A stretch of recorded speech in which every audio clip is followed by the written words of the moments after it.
Did you ever roll it up? Did you ever PC, or did you ever drop out during both both sentences? Yeah, nah, I've always kept it solid, you know what I mean? And that's why I'm still here to this day, you know what I'm saying? Now, how important is that for you? I feel like that's very important, you know what I mean? Like, you gotta stay solid regardless of whatever, you know? You know what you signed up for, you know what comes with it, so, you know what I mean? You gotta just ride it out. Now, I spoke to a lot of Southsiders that have dropped out, and their excuse has always been that the politics wasn't fair. I was getting politicked on unfairly, similar like you were getting politicked on for a chain that you didn't even take. Yeah. What do you think about guys that have gone through something similar that you went through? They got politicked on, but maybe they weren't able to get their word right, get their self right the way you did. Man, I would say just do whatever you can do as far as with what you have, you know what I mean? There's other ways to go about it, like flight someone, you know what I mean?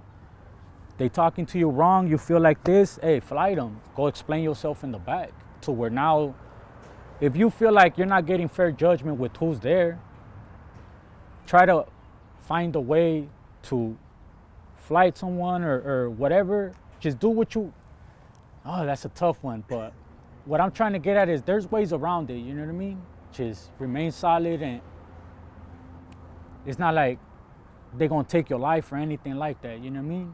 Just lick your wounds and all that, and you'll be all right. I guess the worst thing is just getting boo-bopped, right? Yep. And some people don't even want to go through that? I guess, you know what I mean? I guess. Yeah. So when you came home in early 2020, what did you have to say to your wife, to your family? Because now you've got almost, like 12 and a half? What's the total amount of time you've done? I haven't calculated that. It seems like it's like somewhere between 12 and 13. Somewhere around there, yup, like 12, 13, somewhere around there. I always say 12. Yeah. Yup. Somewhere around there. I would doubt just your say, wife wants to see you doing any more time. So. Oh, nah, she told me straight up. She's like, this was, and just me being like transparent with you, you know what I mean? This is what she told me prior to me getting out. She like, look, you got 3 months. You got 3 months to show me that you're gonna be good, you really gonna focus on your family, and you know what I mean? She's like, if not, then you're gonna have to figure something out, you know? I can't keep doing this, you know what I mean? She did give me that ultimatum, and to be honest, like I said, I think that's what made me react and stuff like that. I wasn't just living for me no more, you know? I got a family, I got kids. Now, there's a lot of, okay, let me ask you this. You decided to start going on YouTube, basically telling your stories Yeah. in various videos. What inspired that? I just felt there was a lack of our stories, you know what I mean? You have a lot, well, now there's more than there was. I started my channel in 2021, like late 2021. But at that time, I felt like there was a lot of different prison channels and stuff that was coming out, and they were speaking on us, Southsiders this, Sureños this, but I just feel like we weren't getting represented right. Like, and the only reason why people can speak so freely is because they ain't no real homies actually sharing our stories and our side of things. But the main thing was the WAC 100 and Tres. At the time, WAC 100 had said something to the extent of blacks and Mexicans have been at war for 20 years behind the walls and this and that. And that's not the case.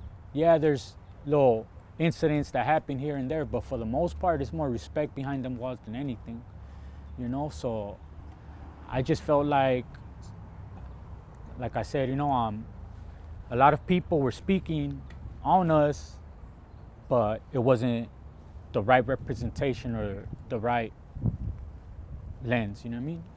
Is there anyone in particular online that you watch and you kind of like what they do?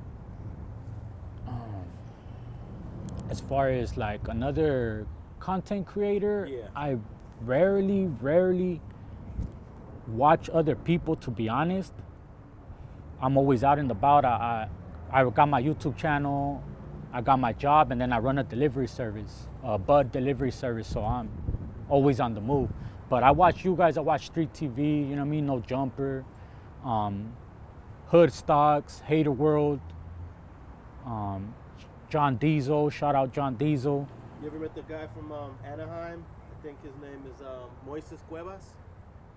No, I haven't. I've seen him. I've seen him. Yeah, I've seen him. I've seen him. He does a lot of like inspirational stuff and like workouts. Yeah, I've seen him. He gives his whole prison workout routine. Yeah, yup. But you know what? I've noticed there are a lot of Southsiders online, but not too many of them that are from like this part of the city. Yeah. They're always like he's from Anaheim. Blue Devil's from wherever he's from. Yep. No, Swifty yeah, that's Blue facts. Is from Paramount. You know, they're always. No, yeah, that's facts. That's facts. And that's why, like I said, you know what I mean, Adam, you watching this, you need to get me on No Jumper, man. You've had all the Bloods up there from the city. You even had White John up there. Like, come on, White John. You need to have Santo Gee up there, man, and get a real story from Inglewood, from a real one. Yeah. Now, before we wrap up, I think you either you met Munchie B from Inglewood, because right now Munchie B he's going viral. He's a top Inglewood representative right now. Yep. Did you ever cross paths with Munchie B? Yeah, I used to see Munchie B right here at this park all the time. Like I said, when you go up the parking lot up where the pool's at, that used to number red. You used to drive up and see number red right there. That was straight CPF, Inglewood family all day. And back then, we was tight. You know what I mean? Like, I'm talking about real tight. Like I said, anybody will pull up, Lennoxes will pull up anybody. If we don't dump at them, they'll dump at them type stuff. Like, any of their enemies pull up, same thing. Like, you got us, we got you. So back then, yeah, I used to see them all up and down here. I want to say like around Munchie's generation, that's when like stuff started being a little friction. And you could correct me if I'm wrong, but from my aspect, right, from my side of things, at that time, to our understanding, I think Inglewood family pushed up on Queen Street and Neighborhood Paru and made a few of them join Inglewood family. So we were cool with Inglewood family, but once some Neighborhood Parus and some Queen Streets joined family, since we beefed it with them, they brought that beef to families. Because now they're saying, fuck the hood, and they're saying Inglewood family. You know what I mean? So that's what kind of created that little friction, you know what I mean? But yeah, I remember I told the story about Munchie B and his homies and stuff. And this is all alleged, you know what I mean? Yeah. So we're right there on Stepney. It's me, it's the homie Chris, it's the homie Lil Sniper, and it's his brother. We're right there chilling. I remember the homie Lil Sniper had came through and he was like, hey, I got some bud. He had it in his hand. He rolled up on the bike. He was on the bike and he had the bud like this, like the bud out, but he was holding it. So he's like, hey, I got this bud. And we're right there like, what? Look at it. Next thing you know, a car pulls up. Fools hop out. It was old boy and a couple of other ones hopped out. What's up? Where y'all from? Started dissing the hood and everything. And at that time, we were from Hyde Park. We weren't from the hood. I was probably like 14, 15. I didn't get put on the hood till I was 16. So, boom, they come, start dissing, and they see the weed. The homies right there, you know, and they see the weed, they just snatch it. But they had a strap. Like, I was on a bike too, and I jumped off the bike. And as soon as I got off the bike, I just remember homeboy went straight put the strap straight to my face. Cause I got off the bike. He's like, what, you getting bold? Cause I got off the bike. Like, I just remember I was like, and as soon as I did that, the homie ran. He ran. And as soon as he ran, I don't know if they thought he was going to get a gun or something, but as soon as he ran, they were like, hey, let's go. They jumped in the car and they took off. But Yeah, so that was. allegedly You know what I mean? that was Munchie B. That was, yeah, and his homeboys. Was he in the head of the pack or? Yeah. Yeah.